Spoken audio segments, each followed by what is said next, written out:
Hey, what's up, guys? It's time for movies, and right now I have something a little bit different for you guys. I have our very first before and after review of.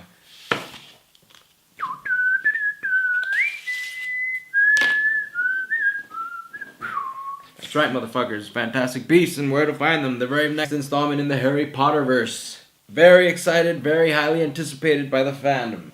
Fantastic Beasts is directed by David Yates, and he's the same director who did the last 3 Harry Potter movies, and he's also set to do the next 4 fucking Fantastic Beasts movies, so we're gonna get a lot of them.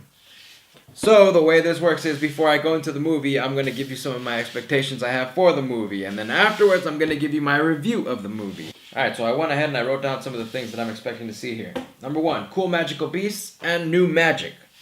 Now, the movie's called Fantastic Beasts and Where to Find Them, goddammit. I'm expecting to see at least 5 new animals. New magic, hey, I'll take anything. Connections with the Harry Potter verse, you know. Give me a name, give me some kind of tissue, connective tissue that, calls back to the old Harry Potter. Whether it's a fucking shout out to old Voldies or, I don't know, seeing Hagrid's mom or dad or Jesus, I don't care. Give me something. Give me a lot of it. I want a lot of connective tissue there. Let's see here. New and interesting characters. Now, I'm sure we're going to be getting a whole bunch of new characters. Hopefully, they're going to be worth a damn. You know what I mean? Hopefully, we're going to get a lot of character development. I know this is just the first movie, and there's going to be 4 more after this one. But hey, it's going to be cool seeing the characters change from movie to movie. And lastly, of course, I'm expecting some kind of a cliffhanger slash setup for the next movie. Hopefully, it's not some kind of a huge cliffhanger where it's like, oh my god, they didn't give me shit. But, I've got high hopes for the movie. My rating right now is a solid 8. I expect it to be a solid 8. But yeah, the next time you guys see me, I'll have seen the movie and I'll give you my review and I'll let you know everything that I think about it. Alright? Alright, guys, I'm back. I've seen the movie. I've had some time to sit with the movie. It's the next day now, and you guys want to know what I think?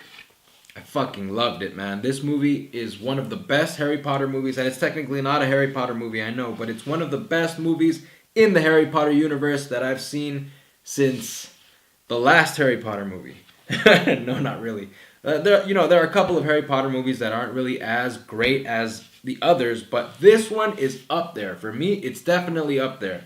Okay, so I went to go see this movie in IMAX 3D, and my initial thoughts coming out of the theater were, fuck, this movie blew all of my expectations out of the water. I mean, there were so many things that I really, really liked about this movie. In the beginning, it's awesome. We see the title screen coming in with the familiar music. Then it transitions into the new music, and God, let me tell you, the new music in this one is just as good. It's not by John Williams, but it's just as enjoyable.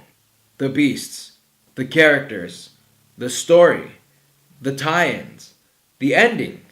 Fuck, the ending. Oh man, I've never felt so sad watching somebody walk into the rain before in my life. The movie was good. I definitely recommend that anyone go see it.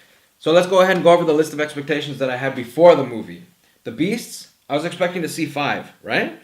Man, we get to see way more than 5. Inside of that little suitcase that Newt carries around, ooh, doggy, there's a shitload of cool things to see. We see animals that fly, we see animals that crawl, we see animals that slither, 2-legged, 4-legged. We see all kinds of shit, man. Including this one new beast called an Obscurus, which is this floaty, really fucking disastrous kind of beast. As far as the tie-ins go, they do a really good job in this one of, giving us a couple of name drops and also a little bit of history about the characters. Newt, we find out, has had some history with one of the characters that we know. Wink, wink. You'll find out when you see the movie. Alright, now characters. This is the one expectation that blew me out of the fucking water. There are some characters in this movie that I grew to love. And they're probably not the ones that you're thinking about. I mean, yeah, sure, Eddie Redmayne does a really good job. I mean, he is Newt Scamander. He actually does one of the better jobs. He's up there. But, we expected that, right? I'm talking about the ones that we're not expecting. Dan Fogler. This motherfucker can act, and he is good. Jacob Kowalski, man. I love this motherfucker. I don't know what it was about him. He was just really likable. He is funny. He is lovable. He is somebody that you like. He's a little bit dull around the edges, but man, he is cool. He's just a really cool guy that you wouldn't mind hanging out with.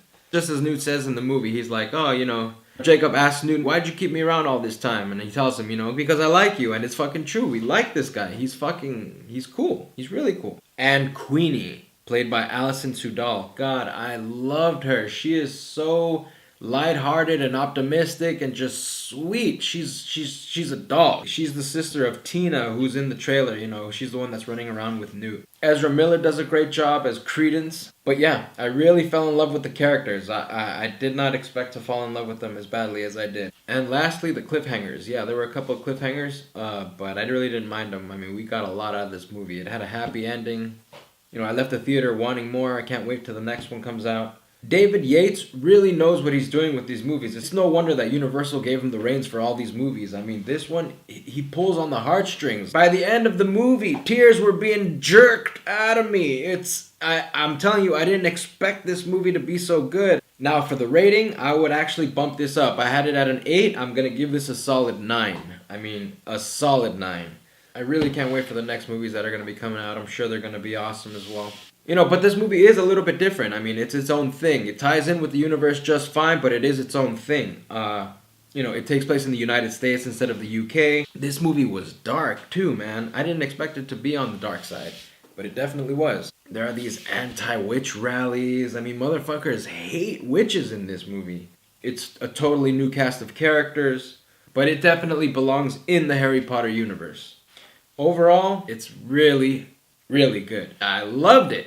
Alright guys, let me know if you guys have questions about the movie. I'd be happy to answer them. And also let me know what you guys think after you watch the movie. And as always, don't forget guys, 10 subscribers and we're going to have ourselves a giveaway. So go ahead and tell your friends about it. Until next time dudes, be sure to make time for movies. Take it easy. Swish and flick, bitch!